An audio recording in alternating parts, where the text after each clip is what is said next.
Bentornati nel forum. Oggi vi vogliamo parlare di un titolo a suo modo storico, per così dire, ovvero Dungeon Crawl Classics, gioco di ruolo originariamente pubblicato dalla Goodman Games nel 2012 e che adesso ha anche una sua edizione italiana a cura della Kaizoku Press, che vogliamo ringraziare per averci dato la possibilità di essere qui oggi a parlarvene, in collaborazione con MP Edizioni. Ve ne parliamo dopo la sigla.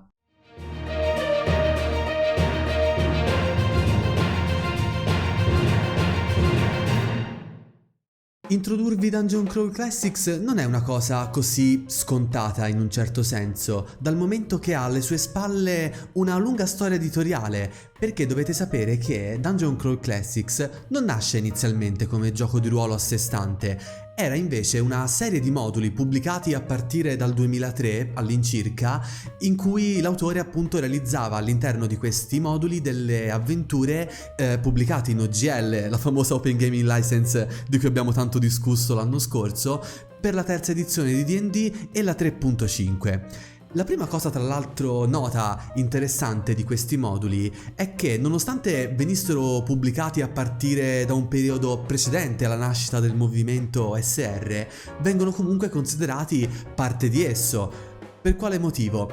In parte è dovuto all'introduzione che accompagna ogni modulo e anche l'introduzione del gioco di ruolo. Provo a riassumervela molto in breve, ma è emblematica. Ricordate quei tempi in cui eravate degli avventurieri che scendevate nel dungeon, affrontavate mostri, raccoglievate tesori, sconfiggevate il drago e vi accaparravate tutto il suo oro? Ecco, quei tempi sono tornati. È piuttosto emblematica se ci pensate, perché riassume esattamente quello che era in buona parte il gioco di ruolo vecchia scuola. Poi, per farvela breve, vennero sperimentati anche dei moduli per la quarta edizione di Dungeons and Dragons, che come immaginerete non ebbero affatto fortuna. Quindi John Goodman nel 2009 più o meno, se non ricordo male stando alle mie ricerche, ebbe l'idea di trasformare Dungeon Crawl Classics anche in un gioco di ruolo a sé stante e dopo diversi playtest alla fine vide la luce nel 2012. Piccolo appunto, in che modo lo stesso autore vuole definire questo gioco?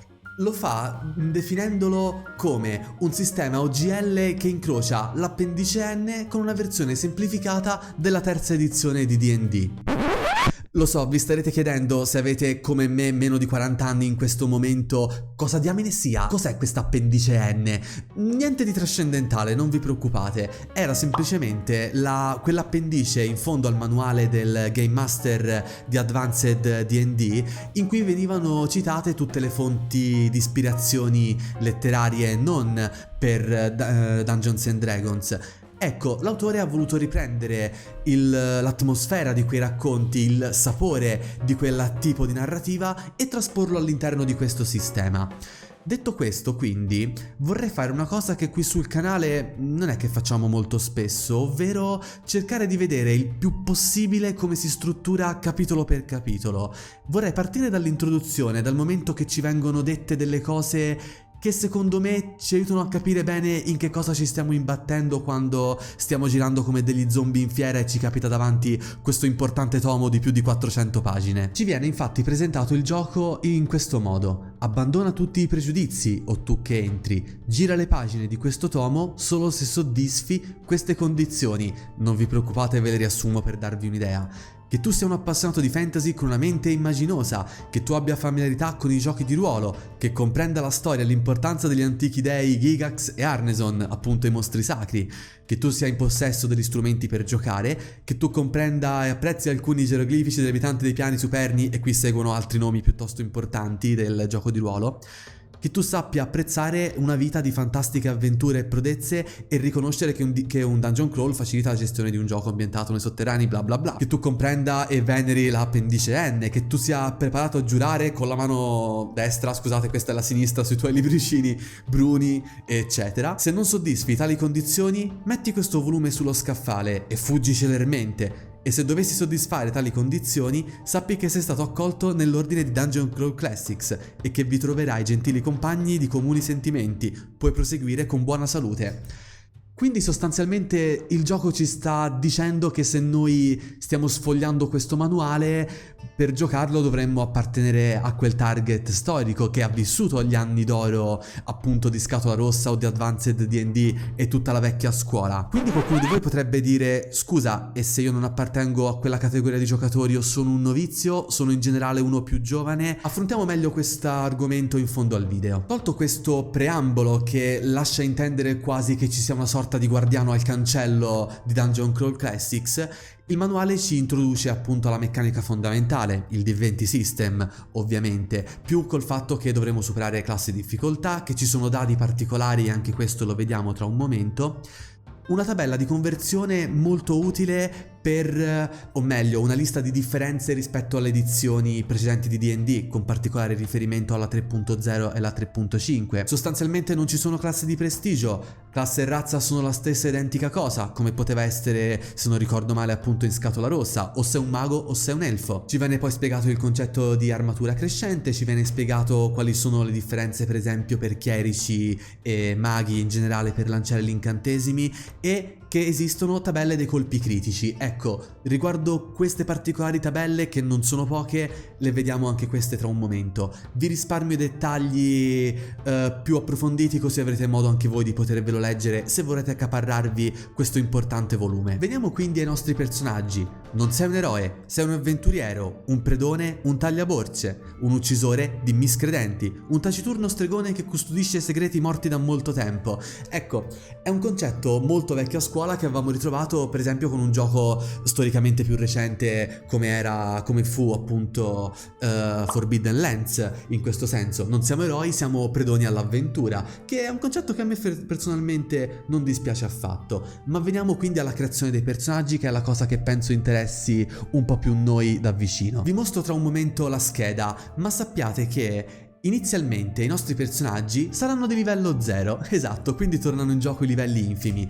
Saremmo, uso un termine fantoziano, delle merdacce all'inizio. Abbiamo poche cose, quelle poche strumenti e conoscenze che abbiamo, ma anche quei pochi elementi diciamo fortunati che potrebbero ricorrere nei giochi nei livelli più alti non ci servono quasi a niente al 99% dei casi, e soprattutto siamo fragili, cadremo come mosche. Ora, la creazione di questi personaggi di livello 0 non la gestiamo noi autonomamente. Il manuale suggerisce di farlo tramite il tiro casuale dei dadi e sfruttando le apposite tabelle di creazione, il che aumenta quell'effetto randomico di non sapere mai insomma che tipo di personaggio ti capiterà tra le mani. Potresti avere un nano muratore di mestiere o un elfo avvocato, che è una cosa particolarmente vincolante, perché vorrebbe dire che una volta che il personaggio sarà passato al primo livello, il nano muratore dovrà necessariamente essere razza / classe nano, l'elfo dovrà appunto essere l'elfo. Io intanto vi mostro la scheda del personaggio appunto di livello 0. Si presenta in questo modo. Sappiate tuttavia che esiste anche il PDF per poter stampare su un singolo foglio 4 schede del personaggio, perché effettivamente questi nostri primi personaggi che creeremo non saranno singoli per ogni giocatore. Dovremo invece avere in genere 3-4 personaggi a giocatore. Questo per il tipo di avventura che affronteremo all'inizio del gioco di livello 0. Andiamo un po' con ordine. Nella scheda potete vedere appunto il nome e il mestiere del personaggio, il titolo ci interesserà per il passaggio al primo livello. Troveremo tutti gli elementi classici che se siete giocatori un po' più veterani conoscete, ma anche se giocate a D&D normale, quinta edizione, classe armatura, punti ferita, lo spazio per armi e tesori e in questo caso lo spazio per delle note. Da notare che quando i personaggi passano al primo livello, il gioco ci fornisce le schede apposite per quella classe di personaggio. Per esempio, qui troviamo la scheda del chierico. Avete già notato che abbiamo lo spazio per la divinità, la prova per gli incantesimi e lo spazio apposta per lanciare gli incantesimi, e così via per tutte le classi giocabili. Per esempio, qui abbiamo la sezione per l'elfo, appunto, di cui già troviamo il primo incantesimo segnato. Segue quella per il guerriero, molto più semplice, ci vengono segnati semplicemente uno spazio per le note e anche i prodicimenti d'arme. Lo vediamo tra un momento quando vi spieghiamo come funziona il combat in questo gioco. Proseguendo troviamo anche poi appunto la scheda dell'Halfling, dove troviamo il combattimento a 2 armi, successivamente scheda del ladro e per finire la scheda, scusate, del mago. Purtroppo l'ho quasi saltato perché il mago non è mai stato, lo confesso, una delle mie classi preferite, e infine il nano. Tornando a noi quindi, l'avventura con i vostri personaggi di livello 0. Dal momento che avrete tanti personaggi, fate conto che se avete 4 personaggi a giocatore siete un party di 4, avrete quindi una mandria di 16 scappati di casa che si buttano nelle segrete di un castello. Sono così tanti dal momento che la prima avventura si chiama Il Setaccio. Non ricordo ora il termine preciso in inglese, ma ve lo metto qui a schermo. Fatto sta che prende questo nome perché dal momento che i vostri personaggi sono fragili è molto probabile che cadranno come mosche in questa prima avventura. Ed è una cosa voluta effettivamente. Se giocate a Ultima Torcia, se l'avete giocato, vi ricorderete che anche lì c'era un po' la parte divertente di vedere quanto dura il vostro personaggio, ed è anche un classico della vecchia scuola. Quei pochi personaggi che saranno sopravvissuti a questa prima avventura diventeranno effettivamente i vostri personaggi di livello 1, ovviamente se hanno raggiunto i punti esperienza necessari al passaggio di livello, che non vengono affidati tramite milestone o task particolari che sono soddisfatte. Semplicemente ad ogni incontro non che vincete o superate, ma al quale sopravvivete vi farà guadagnare punti esperienza che vi affiderà il giudice, il Game Master in questo caso. Raggiunto quindi il primo livello, i vostri personaggi saranno effettivamente quegli avventurieri di livello 1 con le proprie tabelle, le proprie specifiche abilità. Come abbiamo detto prima, il sistema è un classico di 20. Una cosa particolare che tra l'altro è anche molto importante per i personaggi di livello 0, se un personaggio è addestrato in una particolare prova di abilità, o meglio, ha senso che il suo mestiere entri in gioco per quella prova di abilità, il giocatore può effettuare un tiro addestrato, tira un D20 come dado azione. Se non lo fosse potrebbe dover tirare invece un D10, diminuendo quindi la sua possibilità di poter superare la CD che gli viene data. Le CD normalmente per le prove di abilità vanno a multipli di 5. Peraltro, sempre per le prove di abilità tireremo sulle caratteristiche che prima non vi ho mostrato, anzi guardiamole insieme perché ce n'è una particolare. Ecco, ovviamente troviamo forza, agilità, fibra, personalità, intelligenza, e l'ultima, che in questo momento la mia faccia vi sta coprendo, ecco, la fortuna. È una caratteristica particolare perché entra in gioco in determinate prove, normalmente o sono scritte nel modulo o ve le indica il giudice, ma è anche una risorsa che potete usare per poter aggiungere bonus al tiro, però sacrificando il punteggio di fortuna. A volte invece, specialmente nel combattimento, la fortuna entra in gioco come bonus o malus al tiro, sia quando colpite voi sia quando venite colpiti. E a proposito, i vostri personaggi di livello 0, come ho detto prima, appunto avranno delle cose che all'inizio non gli servono. Avrete un tiro fortunato quando create questo primo avventuriero di livello infimo. Tiro fortunato che anche questo si determina casualmente, potrebbe determinarvi appunto di poter sfruttare il vostro modificatore fortuna in determinate prove. Solo che se vi capita per esempio tiro fortunato bonus nel combattimento a cavallo in sella, ma voi il cavallo non ce l'avete, a quel punto vi dite ok, a che mi serve? Solitamente a niente. Veniamo quindi al capitolo del combattimento. Ci spiega molto semplicemente come funziona con elementi che se giocate a D&D sicuramente già conoscete. Si dichiara l'ordine di marcia, si tira l'iniziativa. Nel combattimento di livello 0, solitamente essendo tanti, quello con l'iniziativa più alta farà il tiro per l'intero gruppo. Le miniature non sono obbligatorie, il manuale lo dice, semplicemente se le volete usare è completamente a vostra discrezione e secondo me potrebbe tornare utile in determinate situazioni. A seconda di eventuali bonus, malus, armi utilizzate, particolari abilità, otterrete appunto alcuni di questi bonus o malus, ma che non sono numerici, soltanto numerici. Una cosa che prima mi sono scordato di dirvi è che la particolarità di Dungeon Crawl Classics è di non usare soltanto la progressione numerica dei bonus, ma anche la cosiddetta scala dei dadi, zocchi. Anche qui non spaventatevi, non è niente di particolarmente ermetico. Sono semplicemente dadi come il D3, il D14, il D16, il D23, perché effettivamente dalle tabelle o da determinate situazioni vi verrà detto che non dovrete soltanto aggiungere bonus o malus numerici, dovrete anche scalare i dadi e in determinate situazioni potrebbe capitarvi che il vostro guerriero non debba più tirare con un D20 ma con un D14 perché ha subito qualche particolare svantaggio, o magari invece con un D23 addirittura, che è una cosa, devo dire, abbastanza particolare. Ora, trattandosi di un combattimento, prove in mischia vanno su forza, prove a distanza vanno su agilità. Il guerriero ha la possibilità, ma anche il nano, di poter effettuare il cosiddetto prodecimento d'arme. Sono delle azioni straordinarie e particolari da dichiarare prima: disarmare l'avversario, gettarlo a terra, fargli lo sgambetto per esempio, che mi ricordano in qualche modo un po' quelli che potrebbero essere i talenti di altre versioni di Dungeons and Dragons, che qui, come abbiamo visto prima, non sono presenti, che aggiungono, pensereste voi, forse un po' di crunch alle classi combattenti. Da un certo punto di vista sì, e non è una cosa da poco, dal momento che adesso, come vedremo, la parte non tanto per i combattenti ma quella per gli incantatori è quella decisamente più nutrita all'interno di questo manuale. Parliamo per l'appunto della magia.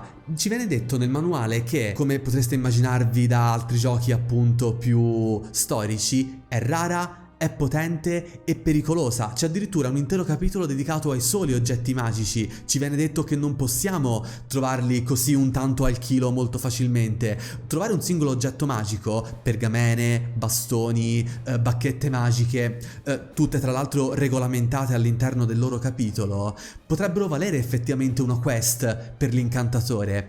Ora, le prove di incantesimo, anche qui tiriamo il D20, si aggiungono eventuali bonus dati dalla classe.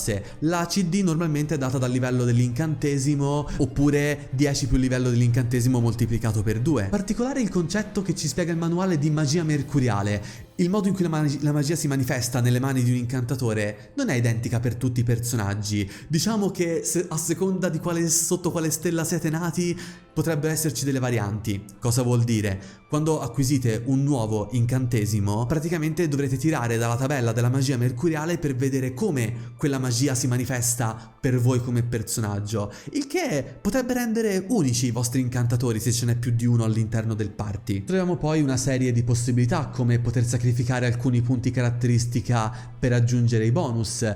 Qui esiste il concetto di corruzione, minore, maggiore, superiore, a seconda tipo degli uno naturale che potreste ottenere. Nella lista degli incantesimi, che peraltro è una lista che occupa più di circa 140 pagine all'interno del manuale, ci vengono spiegati quali sono i quali sono composti da info generali, per esempio come si manifesta l'incantesimo, la corruzione che potremmo subire, perché non ci sono soltanto le tabelle di corruzione, ma anche lo stesso incantesimo ti dice come effettivamente potrebbe manifestarsi, ed eventuali effetti collaterali dell'incantesimo nel caso dovessimo ottenere un uno naturale. Nel caso del chierico invece troviamo, come volevasi dimostrare, la disapprovazione della divinità. Guai al chierico che cerca di chiedere troppi favori uno dietro l'altro alla sua divinità. Potrebbe spazientirla. Nota quasi di ambientazione più che di sistema: tutti gli incantesimi, e non sono pochi che ci vengono elencati, ci viene detto che sono soltanto una minima parte di quelli che effettivamente sono conosciuti.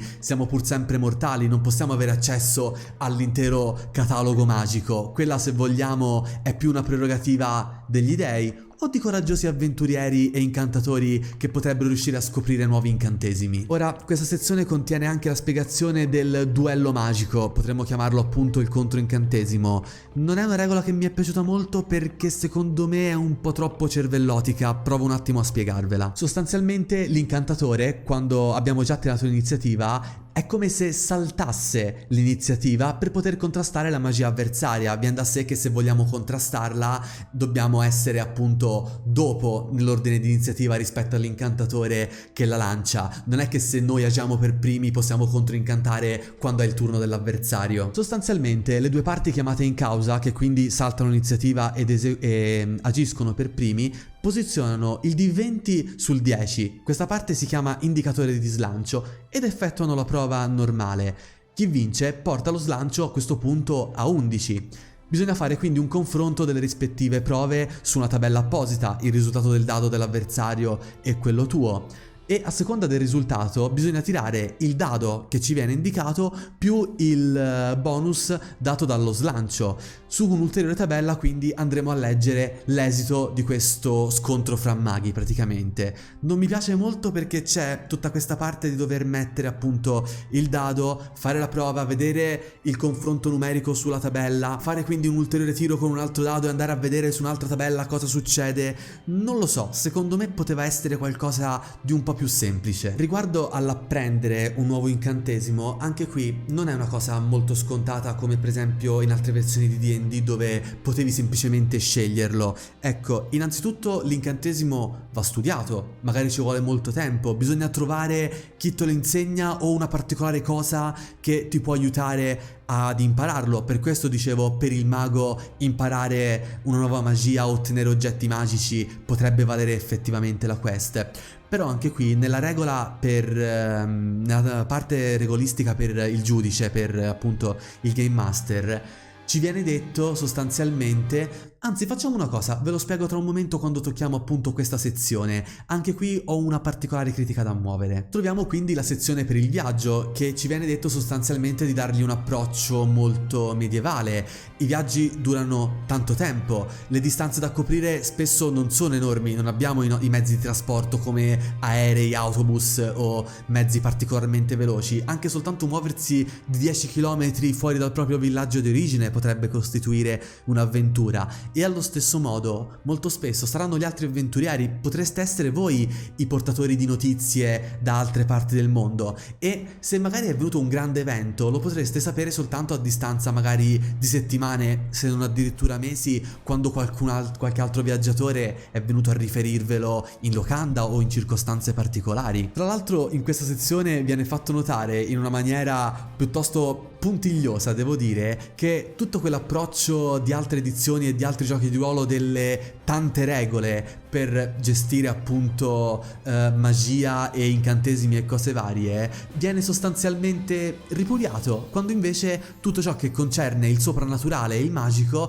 potrebbe valere la cerca, traduce letteralmente il termine quest. Poi troviamo una breve sezione sulla grande ruota. Se avete familiarità con D&D sapete benissimo a cosa mi sto riferendo, appunto lentezza dei viaggi. Poi c'è più una tabella per i mezzi di trasporto e gestione dei mercenari, niente di troppo dissimile da altre edizioni. Veniamo quindi al capitolo del giudice. Si apre con la regola 0 messa nero su bianco. Io lo capisco perché si tratta comunque di un gioco che si rifà alla vecchia scuola. Vederla messa nero su bianco mi ha fatto un effetto un po' strano. Possiamo ognuno di noi pensarla come vuole su questa regola in particolare. Per quanto mi riguarda, a seconda di chi la applica, potrebbe essere molto ma molto pericolosa. Questo capitolo ci fornisce poi la lista dei vari patroni per il mago, perché se il chierico ha la divinità a cui affidarsi, che venera e che magari spera di soddisfare, il mago si rifà al patrono, o meglio l'incantatore, a queste entità per guadagno. Vuole sapere nuove magie, non ha bisogno di altri tipi di rapporti.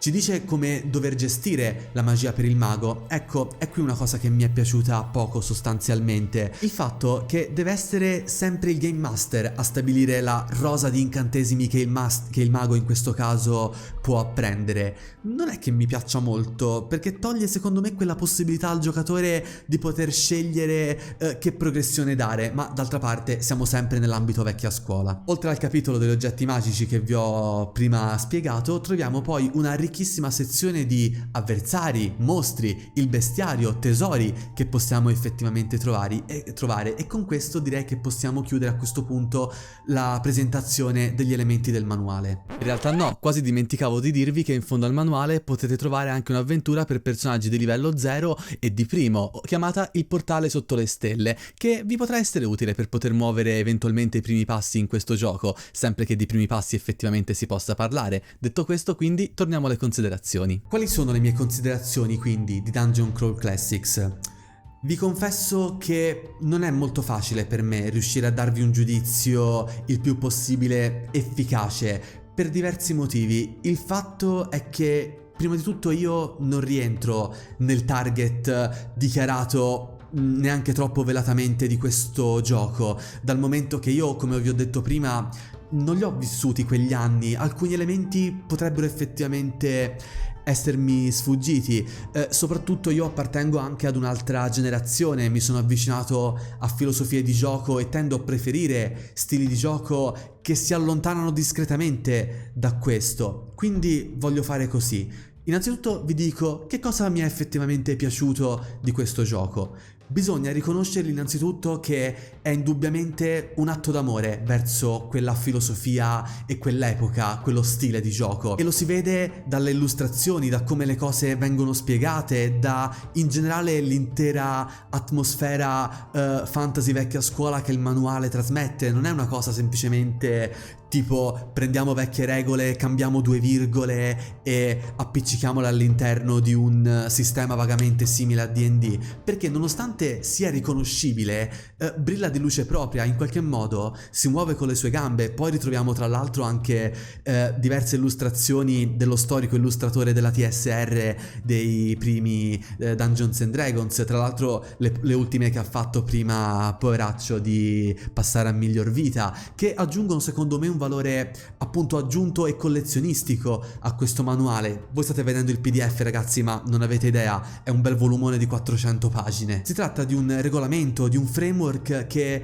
si ispira molto alla vecchia scuola, senza scopiazzarla, senza tradirla, in qualche modo esaltandola da questo punto di vista, e questo secondo me è una nota di merito non da poco. Senza contare poi l'altissimo citazionismo al mondo di D&D, ci sono anche delle illustrazioni, se vogliamo, ironiche da Settimana Enigmistica all'interno, che sono anche molto carine da leggere, tipo il cavaliere in armatura completa che si domanda come mai la guerriera in bikini armor abbia il suo stesso livello di classe armatura. Sono insomma note abbastanza simpatiche, più il fatto di trovare il corrispettivo razza uguale classe appunto della scatola rossa. Peraltro ci sono tantissimi, ragazzi, ma veramente tantissimi moduli di avventura per livello 0, per primo, secondo, terzo livello che potete effettivamente giocare, e alcuni di questi sono già stati tradotti in italiano dalla Kaizoku e io vi consiglio tra l'altro di andarveli a recuperare. Uno è stato tra l'altro il primo che abbiamo giocato in live, I Navigatori del Mare Senza Stelle, un'avventura di livello 0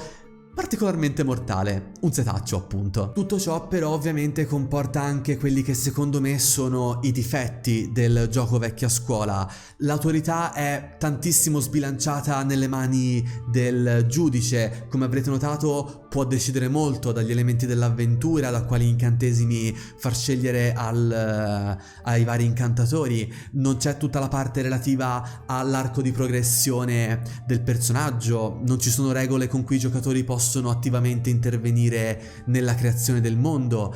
La regola 0 messa nero su bianco che a me personalmente, ma non a voi, potrebbe in qualche modo risultare un po' ingombrante, usiamo questo termine. Insomma, tutti quegli elementi che possono dare al giocatore una sua parte attiva all'interno della creazione delle campagne del mondo di gioco, come potrebbe essere appunto in altri giochi, ma come ho detto prima, io parlo così perché appartengo ad un altro target, non probabilmente a quello di questo gioco. Troviamo anche l'elemento della mortalità elevata, quella però devo essere sincero è l'ultima cosa che mi sento di criticare. Mi piace giocare ad Ultima Torcia, mi piace questo elemento in tanti OSR in cui appunto i nostri personaggi diventano quasi più che dei personaggi delle pedine sacrificabili all'interno di un mondo che non possono sostanzialmente dominare, non possono vincere in quel caso, però ti dà sempre quel brivido in più di vedere se riuscirà a superarla e diventare in qualche modo più forte e più resistente di prima, più il fatto che maghi e incantatori trovano uno spazio veramente enorme all'interno di questo